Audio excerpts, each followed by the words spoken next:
বলিউডের আলোচিত অভিনেত্রী জ্যাকুলিন ফার্নান্দেজের ফিটনেসের রহস্য নিয়ে ভক্তদের আগ্রহের শেষ নেই। তার সোশ্যাল মিডিয়া থেকে কিছুটা আঁচ করা যায় শরীরচর্চা নিয়ে তিনি কতটা সিরিয়াস।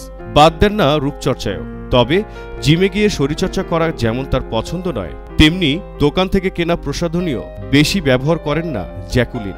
তাহলে কিভাবে ত্বক ও চুলের পরিচর্যা করেন জ্যাকুলিন, আর কিভাবেই বা এত ফিট থাকেন? জানা গেছে জিমে না গিয়ে বাড়িতেই নিয়মিত যোগাসন ও নাচ করেন এই অভিনেত্রী। ডিমের সাদা অংশ ও বিয়ার দিয়ে তৈরি হেয়ার প্যাক সপ্তাহে অন্তত 3 দিন ব্যবহার করেন। ঘরোয়া উপকরণ ব্যবহারের কারণেই তার চুল এত ঘন থাকে। জ্যাকুলিন জানান, চুলের সাজে তিনি কোনো রকম বৈদ্যুতিক যন্ত্র ব্যবহার করেন না। খুব প্রয়োজন ছাড়া বাহারি কেশসজ্জাও করেন না তিনি। ত্বকের জন্য তার পছন্দ দই ও মধুর ফেস প্যাক। বাইরে থেকে কেনা ফেসিয়াল প্যাক ব্যবহার করেন না জ্যাকুলিন।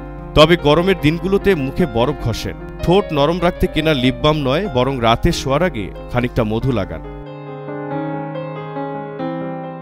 সুন্দর ত্বক ও চুলের জন্য ডায়েটেও বিশেষ নজর দেন জ্যাকুলিন। সকালের নাস্তায় তিনি হালকা টোস্ট, দুপুরে সবজি ও ফলের সালাদ এবং রাতে হালকা কিছু খান। সেই সঙ্গে নানা ধরনের মাছ খেতে ভালোবাসেন তিনি।